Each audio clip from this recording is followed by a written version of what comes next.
Welcome to the Liberty Without Compromise broadcast, the only live, local, politically conservative program in Kootenai County where we expose the political power players, politicians, and social influencers. We're your hosts, Dan and Dawna Wilson. I'm here to screen your questions and comments. Tonight, we'll be taking your calls. That number is 208-366-4671. Right down there at the bottom of your screen. If you're like me and you get stage fright, so you're not going to call in, you can always participate throughout the program by submitting your questions and comments right there into the comments section. And if you're watching live, be sure to click the share button on whichever platform you're watching, whether that's Facebook, YouTube, or X. And if you happen to be listening back on our podcast, be sure to catch us live every Wednesday at 7 p.m. A reminder, opinions expressed are ours alone, that of Dan and Dawna Wilson. And their guests. Our guests' opinions are their opinions, not necessarily the opinions of our advertisers, sponsors, or affiliates. And now here's Dan Wilson. Good evening. So glad you could join us tonight. Friends from around Kootenai County in the region, across Montana, south into Boise and Twin Falls, Eastern Washington, and around the Fruited Plains. We're so thankful. And also in Hawaii. In Hawaii, yeah. Yeah. Shout out to our friends, Lori. Yeah. We're so glad you could join us tonight. We have a lot to go over. What does it look like when a Republican attempts to become an anarchist to prove a point? We're going to cover that. We're going to show you that failure. Oh, it sounds like entertaining. It's entertaining. Like it's gonna be entertaining. I don't know that it could be considered a success. So we're going to show you what it looks like, however, and you can be the deciding judge on that, I guess. LPRs, they are here to stay in Kootenai County at least for a year. The shocking vote that put that over the finish line, we're going to show you that and have a little more discussion about that as well. And we have special guests tonight. We do. We've got Dan and Elsa from Watchmen Ministry. They released a statement last week regarding their experience with a local church and pastor, along with some of the friction they received from the KCRCC, all related to their Watchmen Ministry, because they're offering a nonpartisan resource to Kootenai County voters. So that's going to be an exciting conversation. We've got them in the queue for a little bit later on in the broadcast. Yeah. Well, you know, we want to encourage you to follow as often as you can and to spread the message of liberty without compromise. You can do that by subscribing to our X channels, Instagram, YouTube, Facebook, X. What did I miss? I said them 2 or 3 times. TikTok. TikTok. Yeah. Dan has created quite a wave on TikTok. Really? And it's not all bad. Like, you wonder, is it liberals over on TikTok and there's no conservatives? That's not really true. They're open to the message. I was going to show, too, we've been putting a lot of work into the Liberty Without Compromise website. So Dan mentioned subscribing on our social channels. That's important. But also subscribe here, right here, bottom of any page or contact page at libertywithoutcompromise.com. That's going to put you on the email list so we can keep you apprised when we've got articles that are newly published, events coming up, sometimes exposés and research that we've done that we want you to be the first to know. So and we don't squelch First Amendment, free speech, freedom of expression. Yes, we'll have contributing authors at libertywithoutcompromise.com that don't necessarily share the same worldview and same opinions as Dan Wilson. Yeah. We're there for open conversation. Oh, and you can also get your Liberty Without Compromise apparel right there on the website. Yeah. Lots of new stuff, hats, shirts. We had somebody say, well, I want tumblers and mugs. So we got you covered. If you want a bandana for your dog, we got you covered. You know, this message, Liberty Without Compromise, started when I was running for sheriff in 2024 against incumbent Republican sheriff, in name only, Robert Bob Norris. And as I was traveling the circuit and speaking with people all over the county and across the nation, I was reminded that we need men and women in this day and age that are not part of a faction, that are not Democrat, that are not Republican, that are not conservative, that are not libertarian, but Americans who truly believe that we must preserve liberty without compromise. The founders said it, life, liberty, property. Of course, they were coining that phrase from John Locke 100 years before them. And let me tell you, you cannot have life and you cannot have property if you don't have liberty to pursue those things and the liberty to protect yourself from those that would attempt to deprive you. So my message today, along with Dawna, has grown stronger. I, of course, was not successful in my bid for Sheriff of Kootenai County, but the corruption that I uncovered along with Dawna as I was running this race, the corruption is still there. The bad actors are still there. And we will not give up. We will continue to take this fight to those that are doing wrong as long as we have breath. And I encourage all of you out there in Kootenai County, get off the couch. Trump is in office. That does not mean that you get to take a break, because many of you have adopted that. Trump's got is in office, and you're going back to drinking your Slurpees and eating your popcorn, watching Netflix. You need to be more vigilant now than ever. And to my friends, you know that I am not a die-hard Trump man, because I believe that all politicians must be continually watched. It is up to us, those that consent to be governed, to stay vigilant, to make certain that every leader, no matter what their affiliation is adhering to that great book, that document, the United States Constitution and the Bill of Rights, along with the Declaration of Independence. They are married. No matter what the progressives say, you can't divorce them. The Constitution is not living and breathing. It transcends time and places. So I continue to bring this fight. And of course, I'm digging into Bob Norris, Sheriff Bob Norris, every chance I get. And of course, we had quite a debacle the past several weeks. Many of you have been following. It's gone national, probably international. A town hall that the Kootenai County Republican Central Committee was hosting for state legislators that are supposed to represent all people, not just the Republicans, at a Coeur d'Alene high school. Bob Norris went in hands-on with a lady that was protesting, and that, of course, is blown up everywhere. But, there's other boneheaded things that he is still doing. One of those was recently, the decision was made by him and or his command to release a video for positive PR for the Kootenai County Sheriff's Office. And this was a attempted suicide that deputies were able to thwart. Now, I could tell you from my years of experience as a police officer, I've been in those deputies' shoes, and I understand how difficult that situation is and how important it is with the response and the de-escalation that those deputies and all police officers must enact when you are dealing with somebody that is at the bottom, the rock bottom of their life. And while I applaud the deputies for coming in and doing what we expect those men and women to do day in and day out, I take exception to the sheriff's office patting itself on the back.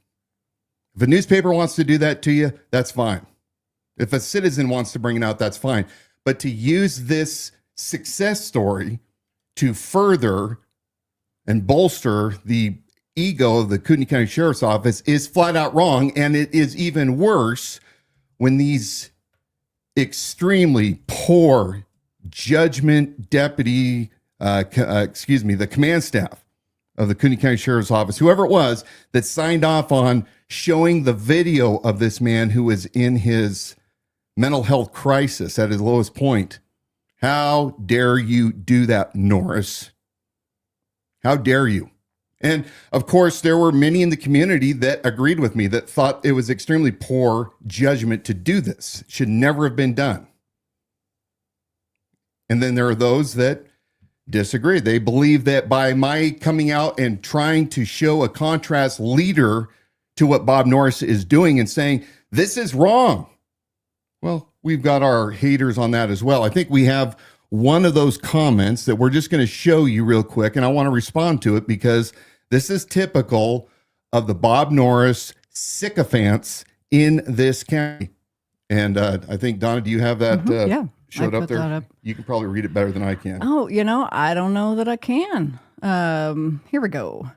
So you received a comment over on Instagram that says, when are you going to start talking about yourself? If you're thinking about running for sheriff again, we want to know your qualifications, not hear about this smear campaign on Norris. What did he do to you? What did he even do to you? Well, it became sheriff of Kootenai County for starters. No, I mean, that is a typical response by the same group that does this over and over again. In this instance, this is an 18-year-old girl who is a aspiring, I don't know, journalist. What would you call her? I think, maybe political commentator, journalist. Yeah. So she was, feeling her oats, thought that she was going to plumb me up on that post. But I wanted to remind her that, we gave you over an hour of my time, valuable time during an election. You didn't have any of your stuff together. Your equipment didn't work. It was a discombobulated interview, but we stuck through it the entire time to give you the respect that we believe that you deserved. Answered every single question, including those questions. And you know what? You can say all you want that your dad didn't submit them, but they happen to be the exact same questions your dad was barraging all of our social media with all during the campaign. Yeah. And I've always said on the live streams, we welcome all comments, even those opposing views, but the dad in this instance, who's an attorney in Spokane, went to law school in Spokane. Yeah, and wanted to chide you for not being a local Idaho resident, as if you were so far away. Mm-hmm. Well, you've been a lifetime in this region.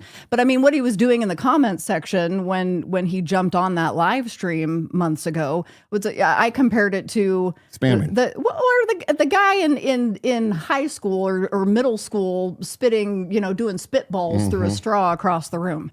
I mean, it's like, okay, you got our attention, and you've been successful at being a nuisance. But I mean, how did that forward any kind of conversation? And did you ever reach out to meet with Dan personally? Go did toe everything to toe through his daughter. If you were really looking to get answers, and this was all the campaign long for people who were really carrying the same message. Yeah, they all had the exact same talking It's the same. Points, and it's like, no, nobody gave me these questions to ask. Well, that's they've now funny. broken down to having to send an 18-year-old girl back out to carry the water. So you know where to find me, attorney. If you are so desperate to talk to me that you can't do it yourself and you got to do it through your daughter, hit me up. I got an email too. So yep. Hey, what does it look like when a Republican tries to make a statement? There's this group that says that the event that had the famous disruption, the Kootenai County Republican Central Committee, Town Hall, legislative, I'm losing my train of thought. Okay. Our legislators were there. It's a mouthful. I know. Yeah. And that word gets me every time. They were there to provide updates as to what's going on at the state capitol, what's going on in the legislature, what bills are being submitted, what bills are being heard, what bills are being shelved. And it was, advertised to the public in Kootenai County, come meet your legislator. Then, of course, you have Democrat operative, and I don't know if operative is the correct word. I know that she's run for office several times, but what we have is a disruption that took place of sorts. And then the sheriff came in and he put his hands on her. We're going to talk about that more in a second. I contend, along with other experts, that the seizure was a violation of her Fourth Amendment rights and most likely a First Amendment as well. The courts are going to decide that. But the outcry by the right, by the Republicans, those that are close to the KCRCC, contend that Chief White, when they dropped charges against this woman protester, that they're playing politics and that they are siding with the leftists. And I contend and say that is not the case. When you look at the facts, when you read the reports, when you understand totally what was going on. But you have those that say, well, we're going to test this out. We're going to find out what happens when a Republican disrupts a town hall. But in this case, this protester wasn't protesting a town hall. In fact, it was a Coeur d'Alene City Council business meeting, wasn't open for the public in a Q&A session. And we're going to watch this individual. His name is James Clayton. He is the husband of Charity Joy or Charity Miser. I'm not even certain what name her last name really is.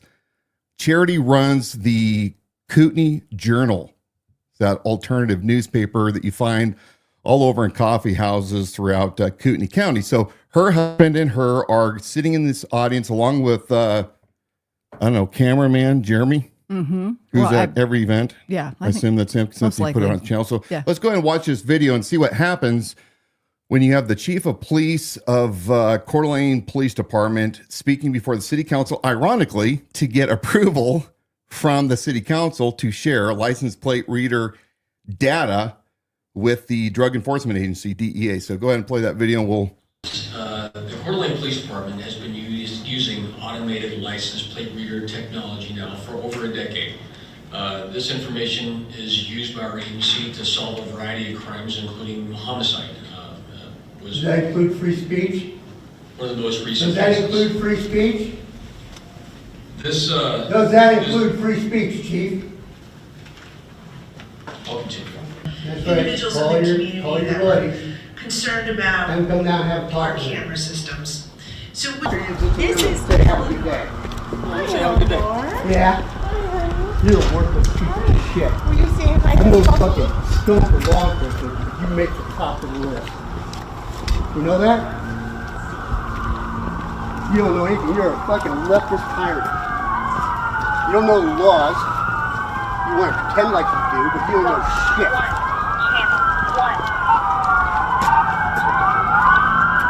Fucking asshole. That's right, I said fucking asshole.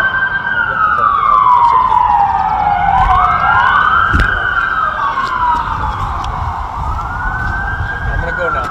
You're gonna go now? Bye. You can go back in there, but don't disrupt the meeting. You could be arrested for trespassing. I'm Yeah? telling you that you're not allowed to go back. Like that. We're For the gonna be duration of the arrested for trespassing. We better go.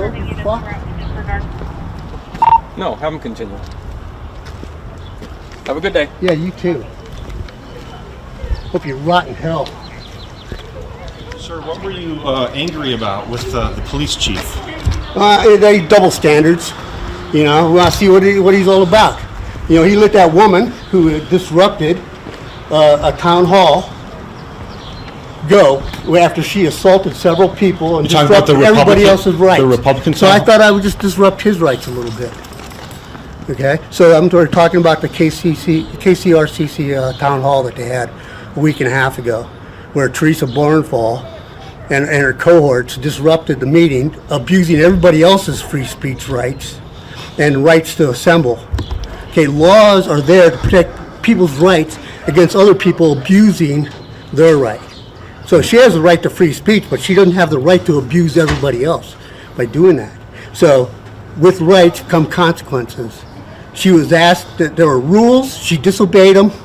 The sheriff, she knew who it was, had her lawfully ejected under the statutes of Idaho. And he let her go after she assaulted 2 people. So obviously he doesn't know the law. He has no Title 31, Chapter 22, Sheriff's Rights and Responsibilities. Okay? And he doesn't follow the law. Instead, what he's going to do is he's going to try and pursue innocent people who are only doing their job. Because if the sheriff had come up to me and asked me to eject her, under state law, I could have physically taken her and taken her out of the building. Like the security team. And I could have used my civil arrest rights to do that under Title 19. You know, what I'm tired of is I'm tired of law enforcement acting like the average citizen doesn't know what's going on. Yeah. And I'm not the average citizen. I spent a long time in the military and in law enforcement. And he is a disgusting example of what a law enforcement officer should be, let alone a leader. Second that. Okay, so we're going to put up a picture real quick of who this guy is. This is James Clayton, who is husband of Charity Joy that runs the Kootenai Journal. A couple interesting things. He said a lot there. There was a lot going on. He's a little angry. Yeah. A little angry. Yeah, we forgot to forewarn of the foul language. I apologize for that. So he's a little upset. He's inside this it's not even a town hall. It's a business meeting for the Coeur d'Alene city of Coeur d'Alene, and so they were asking permission, Chief White was, of the council to allow the Drug Enforcement Agency access to the LPR data. And of course, sitting right next to him, we didn't play that video, but the video right before that shows Charity Joy sitting right next to James. So they're getting ready to cause this disruption. Then Charity is going to probably pin something about, the unequal treatment. But I know that's really hard, Charity and James. I mean, first I've ever heard you were in law enforcement. I'm really curious what agencies you were with.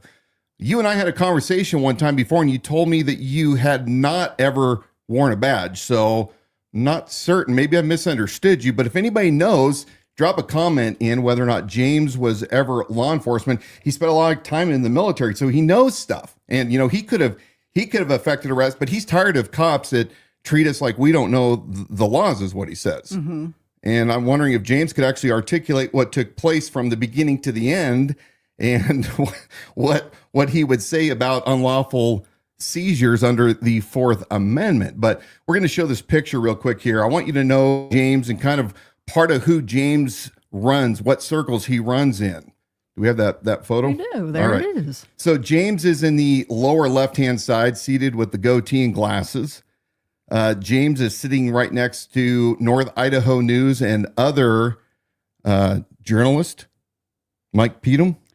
He's a press release artist, a bouncer, a social media poster, a video editor, an in-shot video editor. Yeah.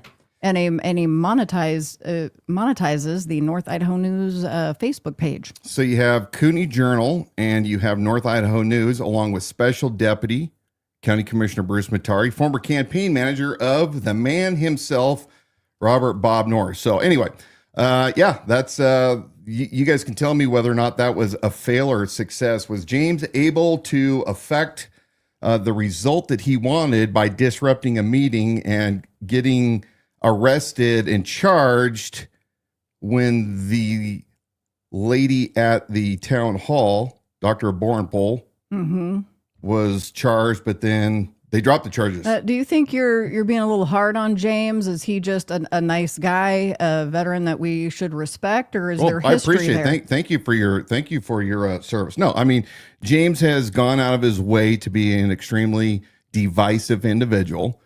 He likes to mean mug people, and he's Tactical Tommy. So, I mean, we're supposed to, I guess, be concerned of his tactical prowess. All right, we have a call. We're going to give it a try. And I think this might be Ed. Are you there with us? Now, is it working this time? It is. You're on with Dan. All right.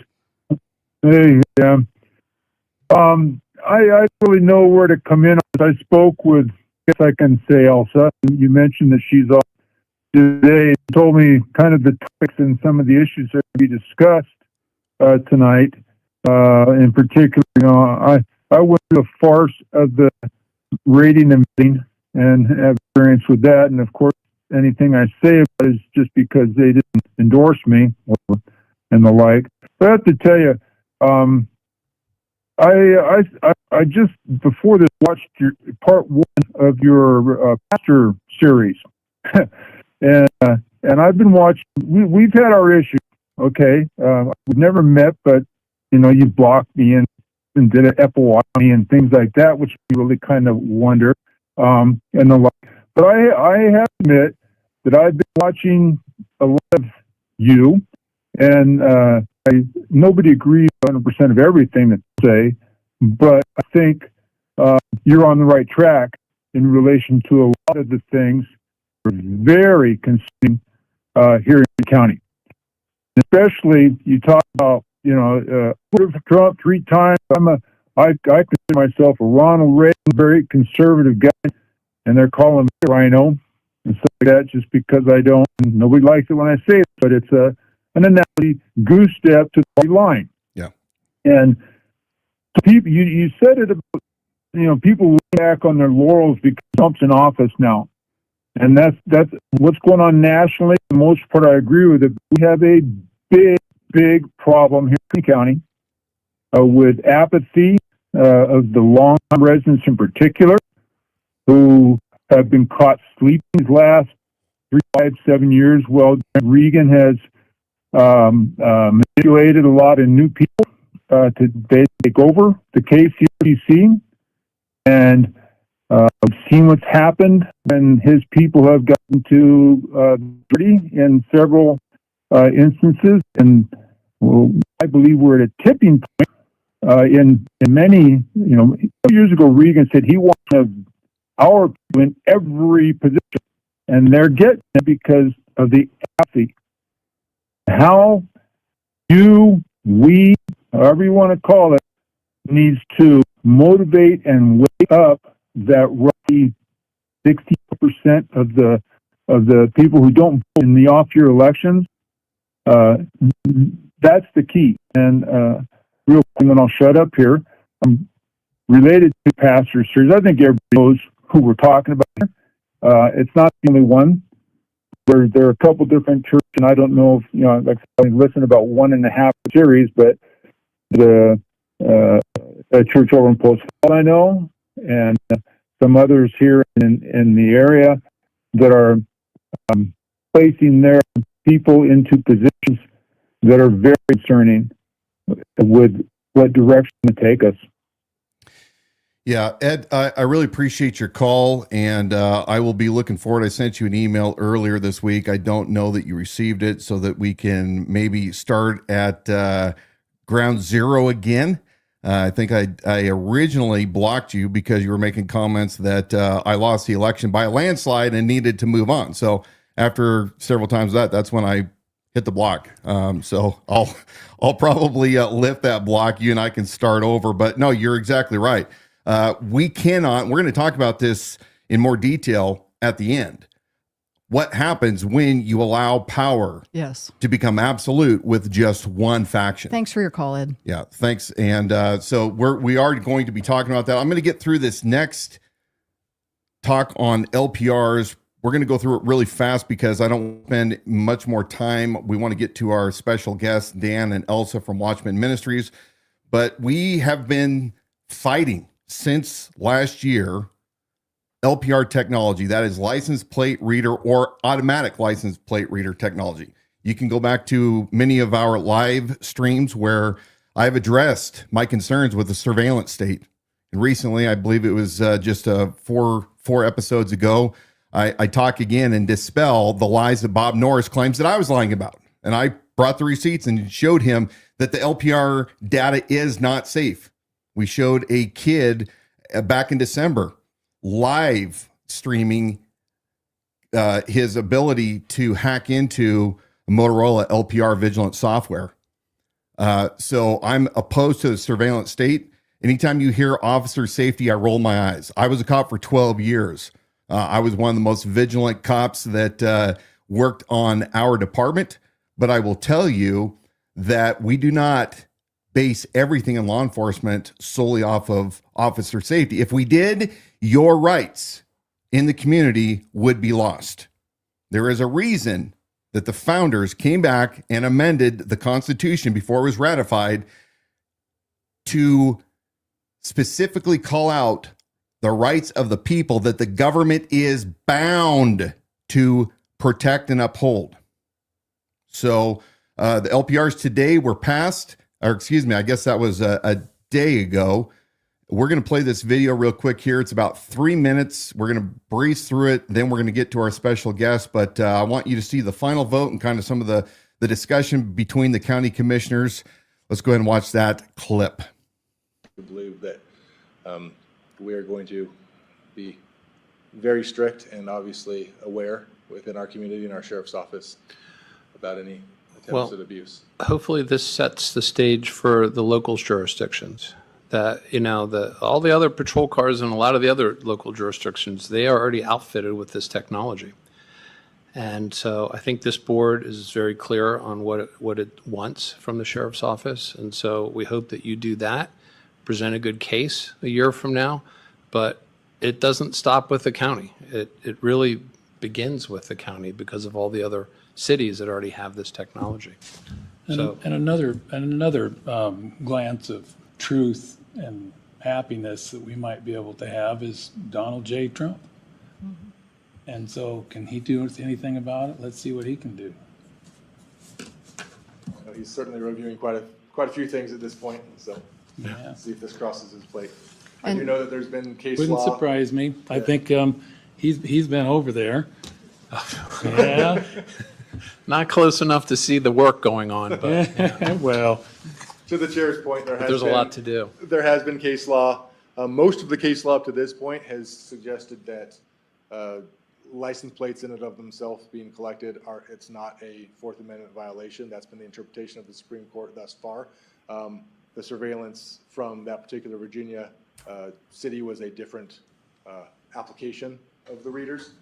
But again, that's been the interpretation of the Supreme Court to this point, is that the collecting of the plates themselves is not. Now, can that change? Absolutely. And obviously, if it does, we will need to readdress our usage of that. The Supreme Court, I don't trust them as far as I can spit. I can understand except that. For a couple guys. I can understand it. Well, unless there's anything else, want to make a motion?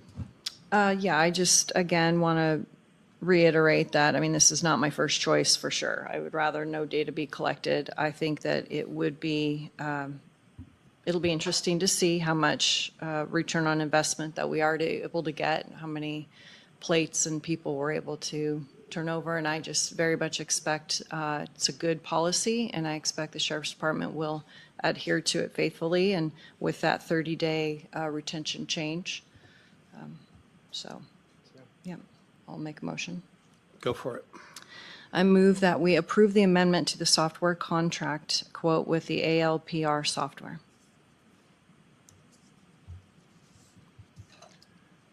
Do I have a second? No, you don't. Second.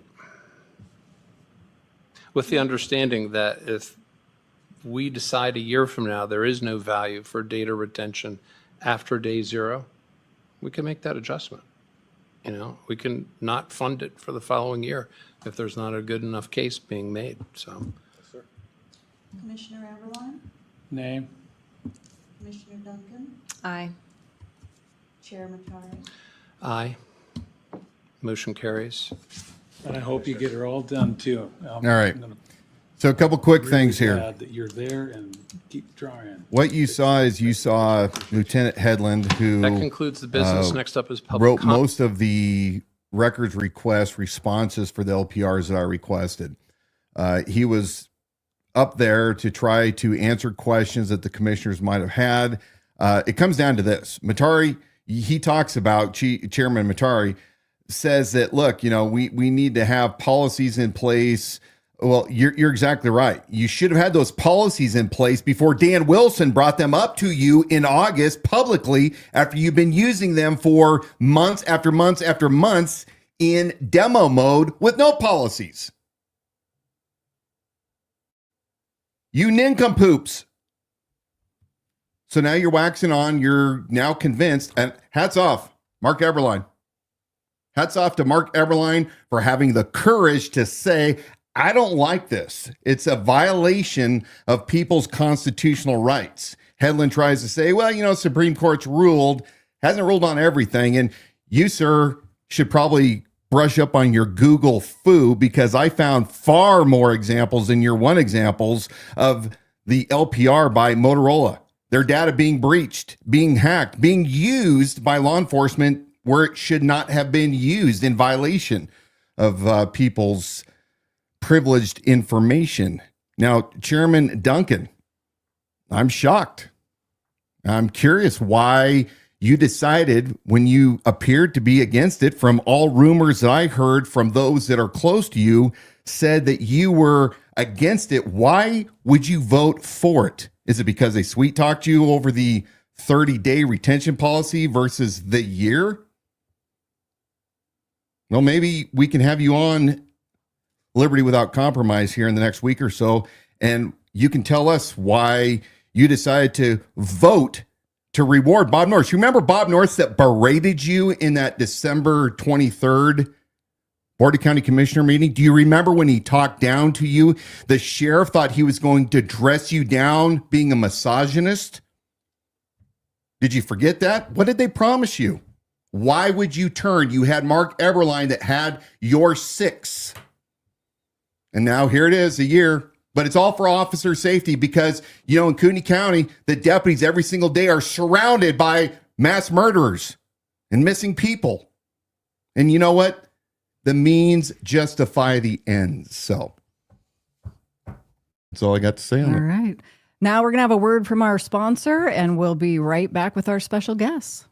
Light up that cigar. Stella's Stogies is your one-stop shop for all things cigars. Located on historic Main Street in Spirit Lake, Stella's Stogies believes that there's nothing quite like enjoying a good cigar with friends. That's why they're there to help you pick the perfect cigar. Stella's has a great selection of cigars, cigar accessories, and information about cigars, making it easy for you to find just what you're looking for. Owners Brad and Lisa are passionate about cigars and are committed to providing you with the best possible cigar shopping experience. They believe that a good cigar is a great way to relax and socialize, and they're excited to share their love of cigars with you. Stella's also does pop-up shops for events, so be sure to ask them about that. Mention that you heard about Stella's Stogies on the Liberty Without Compromise live stream and get 10% off your purchase. Learn more at stellasstogies.com. And of course, right after the broadcast, like I do every single week, I'm going to join my bride downstairs in the Green Dragon Tavern, the new Green Dragon Tavern, located in Athol, Idaho, for a scotch and a cigar. Yep. And my cigar that I get at Stella's Stogie. So speaking of the Green Dragon Tavern, for those of you who several years ago followed us, Dawna and I, when we had our podcast prior to entering into politics, we had the Unspoken podcast. It's still available online.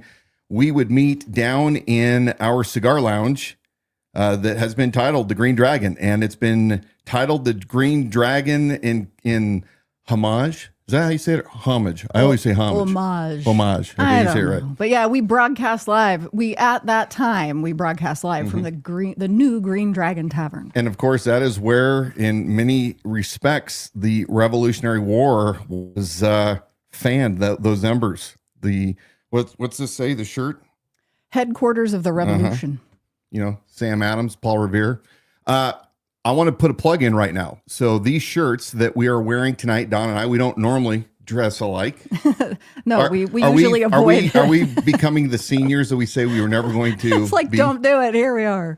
My good friend, Darren Rowley of Freedom Elements, sent these shirts today, completely surprised us, but they were a tribute to the Green Dragon Tavern.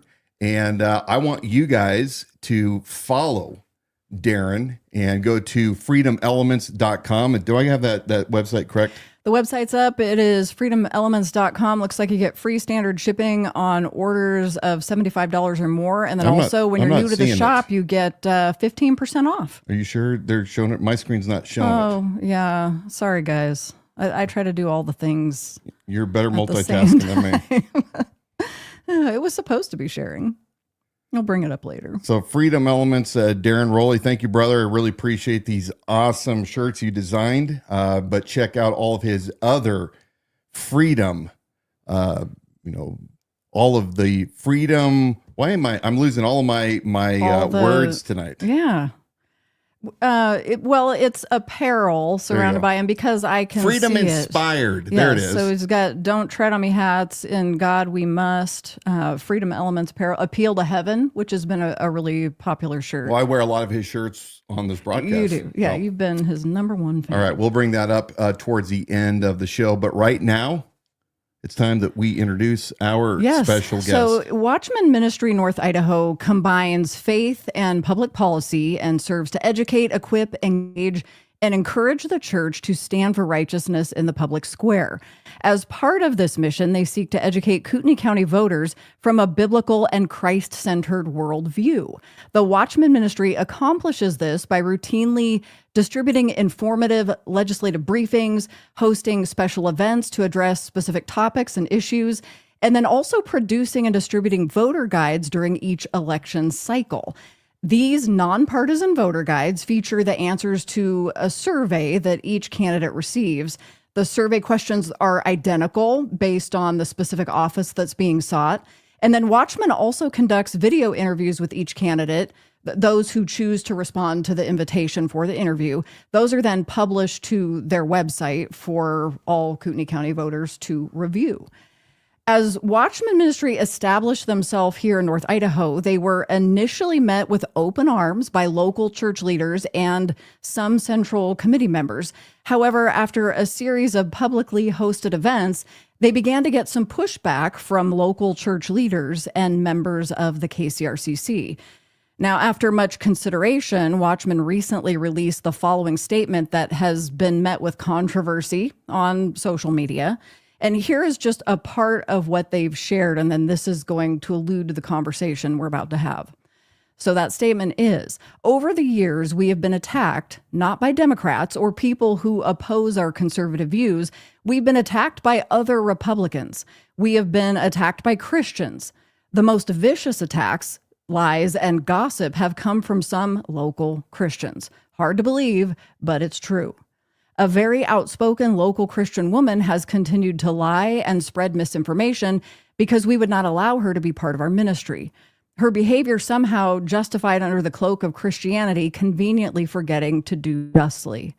A local pastor has resorted to gossip about us and our ministry because we would not cave to his demands. Yes, you heard that right. A well-known pastor in the area. How can a man who stands before his congregation as a godly man justify his behavior to attack us? He can't. But he has continued to attack with lies and exaggerations over the last 3 years. So tonight we've got Dan and Elsa of Watchmen Ministry. They're here to discuss their experience in this local political arena. And why don't you two, I'm going to pull you up on the screen. I'm trying to do double duty here and make sure I unmute your mic. And we want to welcome you guys. Why don't you begin by sharing with us how things got started with your ministry in Kootenai County compared to the battles that you're now up against? Sure. We have actually been considering disclosing some of this information for quite some time. We had prayed about it. We had considered hiring an attorney. We had thought about a lot of different ways that we could handle this. And we wanted to be the bigger person and not release it. But as things have continued, after 3 years, they still continue to spread. Over this last situation with my post, I just had to reveal some of that. And in full disclosure, we had never met Dan and Dawna Wilson up until the day that we met at my office to do our candidate interview. So for those of you that might be thinking that we're traitors and we're on the wrong side of the issue, we're not. We consider all the candidates have the right to run if they choose to, and we treat them all with dignity and respect. And so in our ministry, I'll start a little bit from the beginning. We have a lot to cover, so you tell me when we need to stop. Why we do our ministry? Well, we believe that voter education is a must. We do candidate interviews, as you said. The voter guides are our main point. When we moved here, we didn't have any source of reliable voter information. We're not used to that. Coming from Southern California, we got a lot of information, especially through our church, where we were involved with. But here we didn't have that. And so I think God was nudging us. And finally we decided, okay, it's time to go. It's time to do something. We keep looking for somebody else to do it, so why not us? And so we did. So we also put out a weekly newsletter.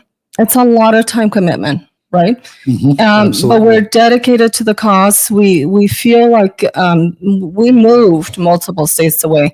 We want this to work out. We love this community. We love our county. We love Idaho. And so the newsletter, action alerts, especially during legislation that's coming through. But the voter guides is the main thing. We spend an average of $5,000 to $6,000 per election. So that's $10,000 to $12,000 per year that we can spend on ourselves, on vacations, spoiling our grandchildren. So I don't say this lightly with what we're going to share. My point is that we invest and put our money where our mouth is, and we have dedicated time, resources, and even through very tired evenings when it's crunch time and we have to produce those voter guides, because we truly believe that presenting a voter guide from a Christian worldview is important. We welcome everyone to participate. And like I told one candidate that didn't want to fill it out, she said, well, if I fill out your questionnaire, it's going to want to make me look bad. And I said, so do you not have your own base? Do you not have your own supporters? And she says, of course I do. Well, then you should do it so that they see who you are, right? In all fairness, if someone wants to vote for her, they should. Our goal is statesmen. We want to find those true servants that are not going to be compromised. That's what we look for. And that's where our time is mostly dedicated. We are as conservative as they come, evangelical Christians. So for those that are going to attack us and criticize, I say check your Christianity and check your values first. Like one woman told me on Facebook, I think wisdom is lacking. I would say you need to pray first or something like that. And I'm thinking, well, when you give that advice, you have to start with that first. First pray before you criticize, and you tell everybody how their walk with the Lord needs to be, right? So Reagan type Republicans, and this is not our first rodeo. We've been at this for the last 17 years, very, very politically active, continuously. We have really not. And we started in California before we left Southern California, and we continue to be involved with ministry in Southern California. Right. We have not stopped that ministry that we began to be a part of since 2007, and we continue to do work. In fact, we do work for that ministry on a weekly basis. So we mean what we say. We want for godly leadership to come into positions of authority. So now, into what led up to this is a current KCRCC event at Town Hall in February, the little debacle that happened there. I don't agree with Teresa Borenthal and maybe the way she handled it, but here's what I observed. First of all, she was not the only one. There were others. And I didn't even post about that. My post was regarding the fact that the security guards did not have any proper identification on them. And it turns out that, as you all know, the city of Coeur d'Alene requires that. Not only that, but she asked multiple times. And the fact that she was treated the way she was treated, she was not the only one heckling. And what if I voice my opinion? Am I going to be dragged out of an event? Very likely so, especially after this this podcast. But my point is that, where are the men that saw that happen? Where are the good Christian people that I know were there? Why didn't they not try to diffuse the situation? And they were cheering. They were clapping and screaming. It was mob. It was a mob rule. And I'm going to cover some of that. And again, we've seen this happen over and over again. But I didn't criticize Sheriff Norris. I didn't criticize the KCRCC. I just pointed that out. And of course, the comments start coming in and people get defensive. They forget the facts. They don't want to hear them. They just want to criticize and defend their own, right? So After that, I put North Idaho Republicans posted a post in which, and Daniel will read it. I agree 100%. It was with grace. It was well presented, and it was simple and to the point. And Daniel can read that. Yeah, you would think we had committed treason based on the responses to this. So the post says North Idaho Republicans support free speech, whether one likes what is being said or not. NIR condemns the dreadful manner in which the events at the Kootenai County Republican Central Committee Legislative Town Hall were handled, which clearly appears to include the assault of a woman attendee. We believe President Trump was elected to put an end to cancel culture, not to flip it from the left to the right to do the canceling. In this Trump-Musk era of increased accountability, NIR believes the event organizers and its leadership should be held accountable. Shouldn't be that complicated, and it should be something that most people can certainly agree with. But it's sad to see how quickly I guess you might say, they circle the wagons to protect their own. And in this case, I 100% agree with that post, and that's what I said. 100% agree. Doesn't mean that I agree with them with everything they do, and I certainly don't agree with everything the KCRCC does, and we're going to cover some of those things. But it's shameful that they think that we've switched sides, and one person said that you're on the wrong side. Well, wait a minute. These are our own community members. These are citizens within our county, our city, our state. How are they our enemy? One city council member in our church that we currently attend, during an announcement, and this was not in my notes, but I'll share it because I think it's relevant.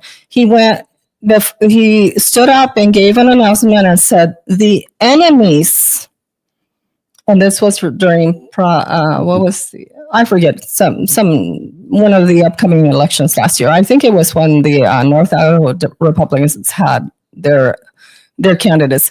He called them their enemies, his enemies, and our enemies. And I'm thinking, well, speak for yourself. These are my community members, and how dare you, as a sitting city council member, speak of those that don't agree with you as your enemy? Is that correct Christian behavior, especially in a church? I don't think so. You want to cover some of the rest? Sure. I think the thing that we see is, our big concern is that we see that politics is becoming an idol for a lot of people. Not everyone, but you can see kind of how this all fits together. There was a recent article written by Greg Graff, and he identified the playbook that is pretty consistently being used, which is to discredit the source, you shift the focus, and attack anyone who dares to demand accountability. I'm sure, Dan, that you have experienced that that playbook Yes. probably quite a few times. Yes. And our personal experience with some of the local Republican Central Committee members reflects some of those tactics. Back in February of 2021, we hosted an event at one of the local churches. Two members of the KCRC, Don Broadway and Jeff Tyler, wanted to distribute propaganda from the Central Committee at our event. Don knew that he could not distribute this material at our event because it would violate IRS 501c3 rules. In fact, this had actually been explained to Don a total of 4 times on 4 separate occasions. So he knew exactly what he was doing. He knew that what he was doing was wrong. So Jeff Tyler initially made a request, and Elsa told him no, and told him why. Jeff kind of went to Don, and Don decided to go around Elsa and went to a lady who was helping with the event, and basically claimed that he wanted to be able to pass out those flyers, and the lady had told Don, well, no, you need to check with Elsa. So I'll speak on this because this turned into a huge debacle that went on for a little over a month. Don went to the pastor. We'll leave his name out just as a courtesy. But he went to the pastor and demanded that I give him an apology because I called him a liar. So when Don told this other lady that that he was allowed to distribute, I just simply said, no, it's not true. I didn't call him a liar, but it turned into such a huge issue that it went on for over a month. And over time of emails back and forth, and thankfully we have that all in writing. And again, when I say we've thought about coming public with all of this, we have it all in writing. It's all there, how it happened, what was said, what was not said. The pastor refused to listen to the facts. He just completely dismissive of the facts. He just kept insisting.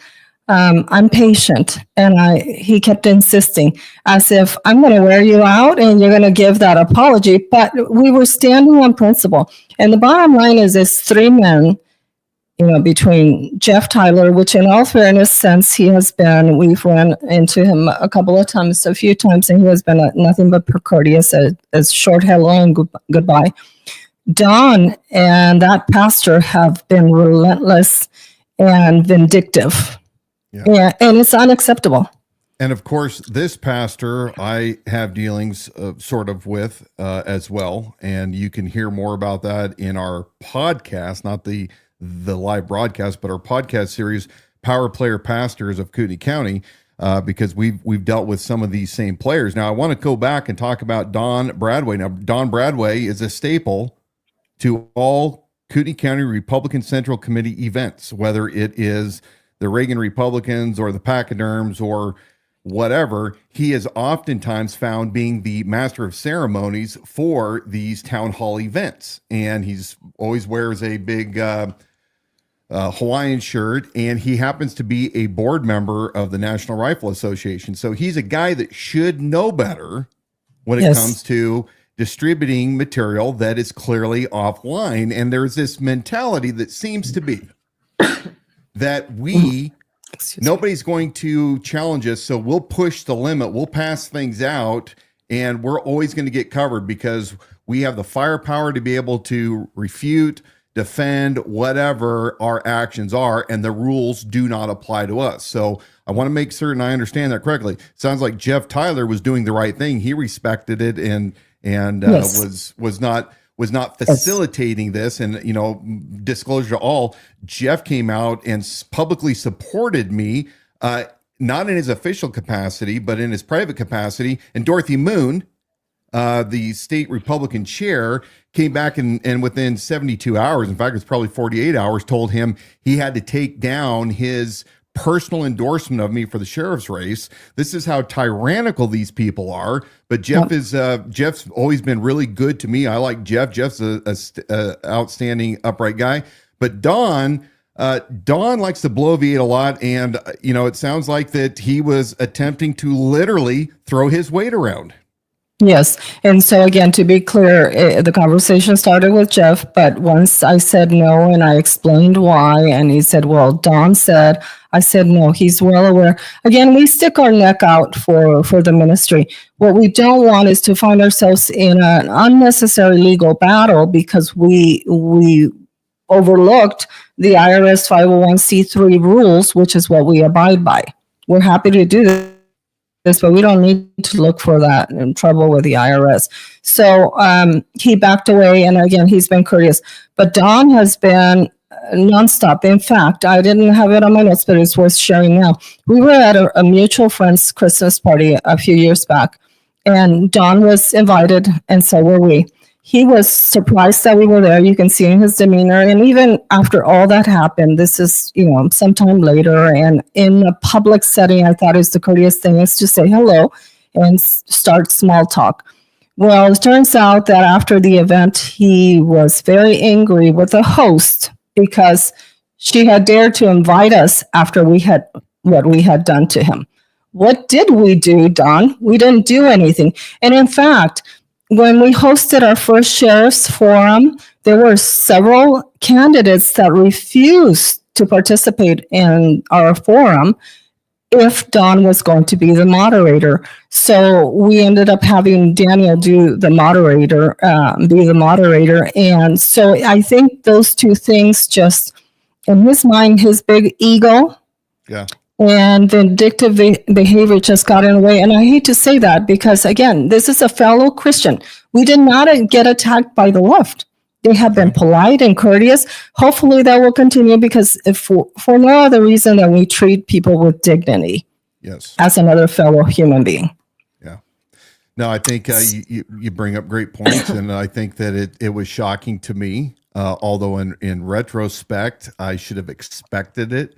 But the people that have been the most vile to Dawna and I, but me specifically since I was running last year, were the people at the KCRCC that were tightly in that group. I mean, you talk about Don in that group that he was in. We were back in, I don't know, it was close to the election, and there was we went to a Larry Elder event.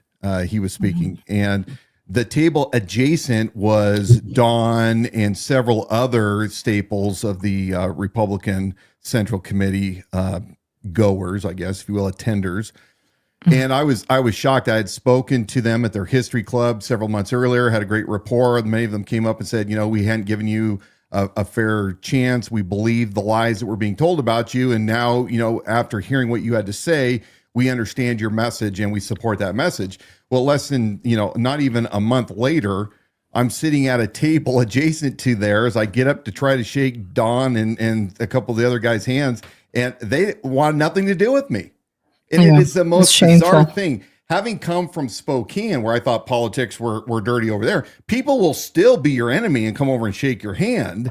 But this whole group over here, this cult that it's become, it is completely blown my mind. And it cannot be ignored. Dan, with Watchmen Ministry, I know that you had an outlook on that when we see how defensive this organization has become, KCRCC, how defensive they were with you really from the onset, and then also with the pastor of this local church, and you had some insights into that. Yeah, I think it comes down to it's where people are actually making politics an idol, and if you think about it. An idol is anything that is placed above the lordship of Jesus Christ in your life. And if you follow, for example, Todd Friel, I think, has probably the best statement, which is that our hearts are little idol factories. Jeremiah says the heart is deceitfully wicked. Who can know it? It's important to know that idols have to be defended. Truth doesn't need to be defended. St. Augustine actually says, truth is like a lion. You don't need to defend it. You just need to let it loose. And before we move on to other things, I wanted, and you're right on that, something that is significant and which had us, number one, we left that church, and we were so grieved that for about 3 months, we didn't go to any church. We didn't know what to do. We can't believe this is happening, especially from our dear pastor whom we loved. And I can't believe he has treated us this way. But to make things matters worse is as soon as he came back from vacation, because when I sent him the email, I believe he was on vacation, he went before the Ministerial Association. And before everyone that was in attendance asked them, have you seen Dan and Elsa? They said no. And he told them, if they show up at your church, have them come back to me because they left unfinished business. There was no unfinished business. This was a way of preventing us from going to another church because he wanted to bring us back and, I believe, apply church discipline on a matter that was so minuscule that got way blown out of proportion. And it's sad to me that with the exception of one pastor, everyone else didn't have the courage to say, hey, wait a minute, Pastor. If they decide to come out to our church, they're going to be welcome, just like everybody else. We're not just a nobody. We've been Christians for a long time. And to the thought that this pastor wanted to prevent us from going to church. And so I asked myself, how can a man who's a senior pastor of such a large church resort to gossip? And it reminded me of when you posted your podcast revealing a certain pastor. he said, "Can I tell you what I heard?" And I'm thinking, oh boy, do you hear the hissing of the snake in that statement? Yeah. Do we not? That is straight up gossip. How can a pastor say that? Continue to spread gossip. But yet our personal experience has been exactly that. How can you justify this under your Christian experience? It seems like pride and anger clouded his judgment. And the sad thing is that we're not the only ones that he has done this to. I don't like presenting secondhand experience, but we have talked to another person who he did very similar and also sabotage his ministry with other churches. And again, I would plead with those other pastors, think for yourselves, check it with scripture. This behavior does not line up with scripture. And to those board members of that church, if you know that there's a continuous type of behavior with this pastor, at the very least, it is your responsibility to address it. Address it. Amen. We could have, if we felt like we were going to be treated fairly. At one point, he wanted us to have a meeting with Don. The only way I would have had a sit-down meeting with Don was going to be before an attorney, because a person that is willing to lie, gossip, and exploit things the way he did is not to be trusted. It's really that simple. And I was not about to put myself in that situation. This reminded us of Deuteronomy 16:18. Do you want to read that? Yeah, and I think the key verse is verse 19. You shall not pervert justice. You shall not show partiality, nor take a bribe, for a bribe blinds the eyes of the wise and twists the words of the righteous. Exactly. And the thing is that, going back to their playbook, first thing they did, just try to discredit the source, try to shift the blame to something else. If you think about it, it's the same thing that we see in national politics. The media does this all the time. That you hear the phrase "Republicans pounce," to shift the blame away from what was done and to put the blame on the group that actually pointed out the bad behavior. So on the reason I called Ed DePriest, because I wanted him to know that we were going to mention him. And so in all fairness, I wanted to give him some warning. So it leads to the fact that on several occasions we have been contacted, most of the time through phone calls. So I don't have the actual email or evidence when it's a phone call. Maybe we should resort to only text and email going forward. But we were contacted, for example, one example. When Dave Riley was running, one person was wanting us to remove Dave Riley from our voter guide because he didn't agree with him. And he thought that our voter guide made him look good. And we said, no, we cannot. In our fairness, it's a nonpartisan voter guide. We're not going to do it. And then on another occasion, Beverly Gwinnett sent me an email, and we'll read it in a minute, wanting to remove, well, she didn't ask to be removed, but clearly she was in very high opposition on the fact that Ed DePriest, his answers were on our voter guide. And the lady that they were, what was her name, that they were supporting? Barnett was one that they were supporting. Now, we were told that she was a pro-choice. We don't know that firsthand. But Ed had responded, he didn't think it was an appropriate question for the questionnaire for his position, but still he responded, and he was pro-life. And so Dan will read a little bit of that email. So Beverly's email starts out, your endorsement of Ed DePriest against the KCRCC endorsement of his opponent, Nicole Barnett, will split the conservatives in Hayden, thereby making Democrat Hannah Baker the winner. This is back to conservative foolishness that has helped to lose us this country. And Elsa pointed out that We'll just read it word per word. That, we had, that Nicole had the opportunity to respond, but she chose not to do it.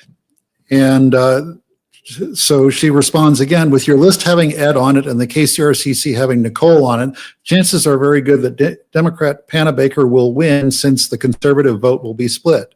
We've been trying to avoid that Republican stupid attitude. We did that for 2 election cycles. Now we're back to that. And Elsa responds, to be clear, we're not a PAC. We are a ministry. We do not associate with any political party. We encourage full participation from all the candidates. Your candidate chose not to respond. How you see or perceive it is entirely up to you. And your comments on Republican stupid attitude is irrational and rude. And she finishes it off with, the Republican stupid attitude is mainly the Democrats have been successful at ruining this country. So you can see her tone even through her writing, right? And it's so typical of, or at least what our experience has been, that she can come across as very pushy, very demanding. And I'll share just to, this, one could argue this is just a one incident. We've heard a lot of other incidences with her, but I'll share briefly one that we had. In one of our events, we had a guest speaker that came from California to speak, and it was a great event. During the event, we found that there was a local family that needed, Karen thought needed legal help because of the situation they found themselves. Because there's a minor involved, we won't mention too many details. And so Karen, our friend Karen, took it upon herself to talk to some of the well-known national law firms, to talk to them personally, directly to one of the attorneys, asked if they would take the case pro bono. They did. Beverly got involved, and she was livid because, according to her, Karen and I wanted a piece of the action. Well, first of all, Beverly, I was not involved in that at all. So you misspoke on something you didn't know about, and Karen had good intentions. So I would say, if you go out there to try to help Billy Bop or Betty Boop, whatever, don't do it because you want the attention. If you do it because you want the attention, then your intentions aren't good. And so that was just one of several. On a different occasion, and Dan, you tell me when we need to stop because I know we're running a little bit late. Do you want us to? Dawna will be our timekeeper. Will tell us. Okay. So again, the hypocrisy of wanting, like the video you played earlier, right? They want the left to behave in a certain way, but they turn a blind eye when their own does the bad behavior. So I witnessed Terry Seymour acting the way she did with Dan Gukin. I was there. It was awful. That's right. Yeah, and we've played that clip on the live stream. Yes. And Elsa was there at that luncheon. Yes, and what's sad is that when she did what she did, the majority of the people cheered her on and agreed with her. And it's really shocking to me that, wait a minute, you see something wrong being perpetrated and you can't think for yourself. You just have to applaud with the ones that applaud and cheer with the ones that cheer. I mean, where's your self-governance, right? And why are you in agreement? And so why invite candidates to a candidate forum if you have no intention on letting them speak freely? I think you need to rethink that, right?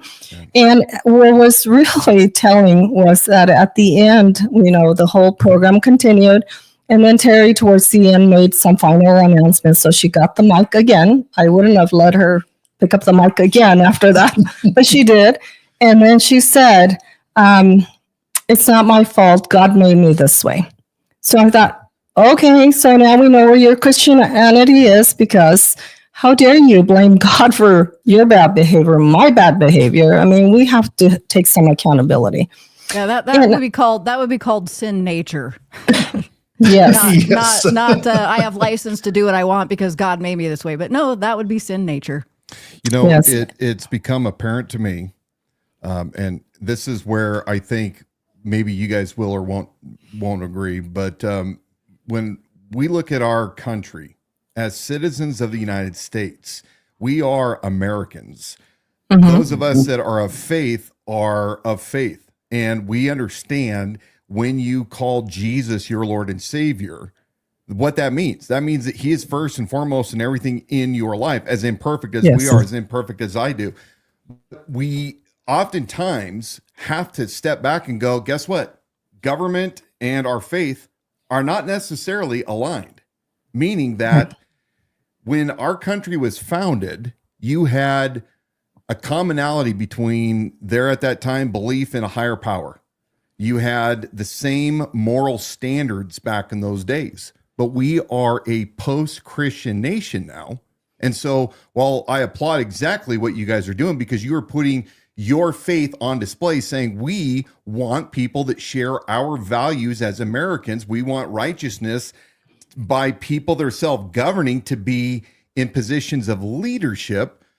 Yep. There are those right now in the KCRCC that think that they are going to cram down their view of what Christianity is, whether it's their Catholic version, whether it's their Protestant version, whether it's their Mormon version. They're going to cram that down everybody's throats, whether or not they want it or not, because they know best. And you're seeing this, and it's complete tyranny, and the founders rejected it. Jesus rejected it. Jesus, when he was on earth, did not run around forcing the government at that time to fall and worship him and acknowledge him. We are to be that light. We are to be that salt, and we are to change our culture. The culture right now is the way it is because of the churches. Yes, completely agree. If you want to look at the reflection of who we have now, and whether or not you're extremely angry that we can have drag shows or whatever else, that I personally, my personal worldview, I'm not into that. I don't want to see that behavior, but it is now legal. And it is that way. Our founders said, look, this government is for a moral and righteous people. And the same thing that protects us now in this culture protects those that have an opposite worldview. So it's very dangerous when you get the people in power. My belief, again, the Brent Reagans, the Terry Seymours, the Nina Beasleys, the Don Bradfords, whether or not they hold positions of leadership, but they're that group, the Bruce Mataris, the Bob Norrises, go on and on and on. They are only open to those that have drunk their Kool-Aid. They don't want anybody else coming in, and they've become the very enemy that they claim that they speak against. They are just the right version of the left, complete tyrannical group that has destroyed this country. So that then made Watchmen Ministry a threat from the get-go. Now, I know we're open to having you guys on again. Why don't you give us some of the things that you've still got really important on your plate to kind of wrap this up? So we'll just make a couple of closing statements. I think more than anything, we had 5 pages worth of notes and we skipped through a lot of it. Trust me when I say we did not take this lightly. We sat last night and went through our notes and added, removed, and only what we felt was absolutely necessary. And speaking of Nina Beasley, we had some stuff there that we could have shared also. But again, for the sake of time, I guess she just dodged it. So, coming up on the next episode. Speaking of terrible, unacceptable behavior. So, just some final thoughts. You want to read the 10 Commandments and what it says, just to be clear. Yeah, and I think this really is important to kind of note from that perspective. So if we look at Exodus 20, and God spoke all of these words, saying, I am the Lord your God, who brought you out of the land of Egypt, out of the house of bondage. You shall have no other gods before me. You should not make for yourself a carved image, any likeness of anything that is in heaven above, or that is in the earth beneath, or that is in the water under the earth. This is referring to idolatry. Which is what we see this has become. And so how the people that are hearing this receive the message, I think will be very telling of their worldview. They can either start thinking for themselves and rationalize. And if you get defensive and can't accept that someone, of course, not everyone, full disclosure, not everyone in the Central Committee behaves this way, and there's some good people in there, no doubt. Agreed. No doubt. Yes. How the Central Committee has abused their position, then you're making them an idol. If you refuse to see the serious problems associated with the current Central Committee leadership, then you're making those leaders an idol. If you see nothing wrong with the behavior of this pastor that we have mentioned, and again, as a courtesy, we've left his name out, then you're making that pastor an idol. No question about it. If you think that your political side must win at all costs, regardless of who they derail in the process, then you're making politics an idol. And that was the point of us discussing. And then one last thing that Daniel wanted to read, and we will cut it short. So we were privileged to be able to spend some time at a course taught by Tony Perkins of the Family Research Council. And his thought on this was, it's important that we have the Word of God, that we know the Word of God, that we teach the Word of God in its application to all aspects of life, and that includes government. Yes. Yes. Yes. And we will This post is- that later. Okay, perfect. This is Dan and Elsa from Watchmen Ministry. You can learn more on their website at Watchmen Ministry North Idaho.com. I also put that link in the comments section for those of you who want to reference that. We thank you guys. I know it took a lot of boldness, and it came with a lot of thought. Like you said, you put a lot of thought into it, had a lot going into it, and your own time and treasure at It's stake. tough when you've been bullied. Yes. When you are doing a righteous thing, you are attempting to live out, sacrifice time, resources, reputation to do what you folks have been doing. And I just want to applaud you. I hope the folks out there who have not been familiar with their organization, if you are people of faith, this resource right here in Kootenai County is a very important thing for you to be looking at, to look at the hard work so that you can disseminate. Look, every organization is going to have their different criteria for what they want out of candidates. This one is a faith-based, so it gives you the ability to scroll through and figure out what are the worldviews of the people that choose to respond. They're not, as they said earlier, they're not picking who they're endorsing. They're letting the candidates speak for themselves. I want to play, before you guys get off, I want to put up our quote of the week by a founder and get your final comments on this before we let you go. We have John Adams, one of the greatest founders, third president. I'm going to forget now. Third. There you go. He's says, the one with a history major and minor. I'm not saying anything. How profound when he says this: mankind will in time discover that unbridled majorities are as tyrannical and cruel as unlimited despots. And, KCRCC, unbridled majorities. Yeah. If you don't get your house in order, you are going to completely dive. It will crumble from within. Those that are in the KCRCC right now with an open mind, as what Dan and Elsa have said, I challenge you to start being bold, to stand up and quit this whole, we're just going to acquiesce, we're just going to go along, we don't want to create waves, we don't want to be uninvited. Remember, many of you are elected by your local neighborhood. Have a backbone. Exactly. Stand up and make a difference. And by the way, Dan Gookin, Chrissy Woodward, I'm forgetting some of those names. Mark Stewart. I've come to have great conversations with some of these folks. Doesn't mean that I understand and agree with everything they have to say, but part of people of faith is we listen to others. We listen to them. We use every opportunity, because there is a lot of truth. Just because we may not agree with somebody's worldview at that moment does not mean that they're complete fools. No, it doesn't. I think that we can learn a lot, and it keeps us centered as well. So any final thoughts? Persuasion. We're to operate by, the same way our faith operates, and then Dan can finish up. But I think you watch Charlie Kirk, for instance, how he does it. It's an excellent example.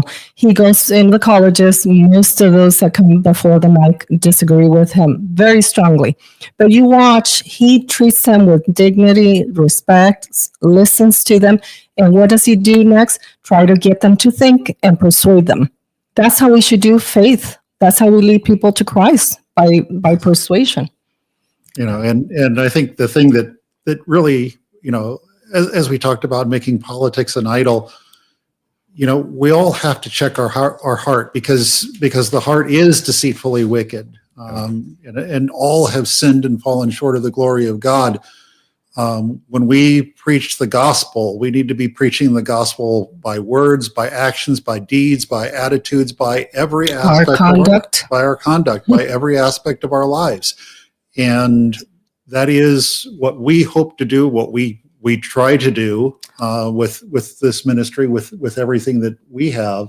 We are not perfect by any means, but our intentions are that to serve our community wholeheartedly. We wanted to succeed. And I've said this before in some of our meetings. We did not move multiple states away and away from family and my grandbabies to be in a state that is going to turn the way of California. So this is the way we, in our opinion, we're helping. Great. So thank you guys. Well, we are so thankful for your guys' dedication, your sacrifice. We've appreciated getting to know both of you as well and your hearts. Thank you so much for coming on and sharing your story, sharing those intimate details that are not always easy to come out and to tell the public what's going on. But I applaud your courage. And that's what it takes right now is people in Kootenai County standing up like Dan and Elsa, making a difference, to influence their community. God bless you guys. I'm really appreciative of you coming on and for your example. And another one who has stood up is Darren over at Freedom Elements. And I had a failure in sharing the screen, but we're doing that here now, where he supplied those shirts that Dan and I are wearing tonight. And he's got all of these incredible freedom echoing, resounding apparel. Mm-hmm. And Dan's got probably every shirt. Yeah. Loved every shirt. I love them all. So visit him at freedomelements.com. I love shows like this where we can be inspired, challenged by Dan and Elsa. These are salt of the earth people, no pretension. They are kind. They are inspiring. And I just want to encourage, there are many other Dan and Elsas in this community and around the region, around the world. What are you doing right now? Are you resting securely on your couch, watching your Netflix, scrolling your feed? What are you doing to preserve your liberty without compromise? Are you getting a small voice, the still small voice telling you need to get more involved? You need to go to town halls. You need to be that voice of opposition that does not go along with the mob. I am so appalled, as we have talked about several times tonight in several examples, of the mob mentality of those that go to these Republican events. Disgusting, abhorrent. And then you have James Clayton and his foul-mouthed tirade against the chief of Coeur d'Alene, because, of course, when you're an inarticulate buffoon that's married to somebody that owns a newspaper that claims to represent conservatives in Kootenai County, and you can't even control your husband and his mouth, you see what buffoons are running the show around here. And I say, we did not descend from fearful men. We descended from men who were learned. They were articulate. They knew what they believed in and why they believed in it. They were able to argue that in the town square without James Madison, without Thomas Jefferson, without George Washington. The Constitutional Convention most likely would never have evolved, would have never taken place. And we would find ourselves in a government far different from what we have right now. As imperfect as it is, one thing that the founders were unanimous, what they were unanimous in is the right to free speech. That means that those that you don't like get to say what they want to say. Even Dave Riley, I can't stand listening to him and his ranting and the crap that comes out of his mouth when he hates the people that he hates. Whether he intends to or not, he comes across as a hateful person. But I will defend his right the same as I will defend the right of Dr. Borenpole to speak out against their representatives.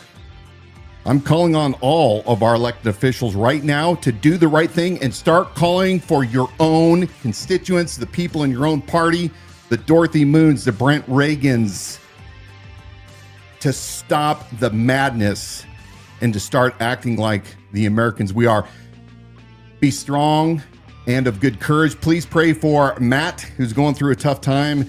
Jim's got a lot of medical stuff going on. And of course, my buddy Ron, who is recovering as well. Did I forget anybody?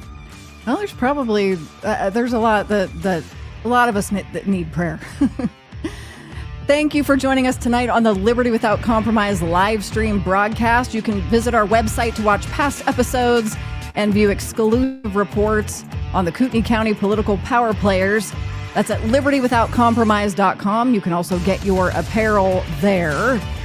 And you can subscribe to our podcast wherever you get your shows. I don't know about you, but I'm going to go have my midnight snack, my midday square.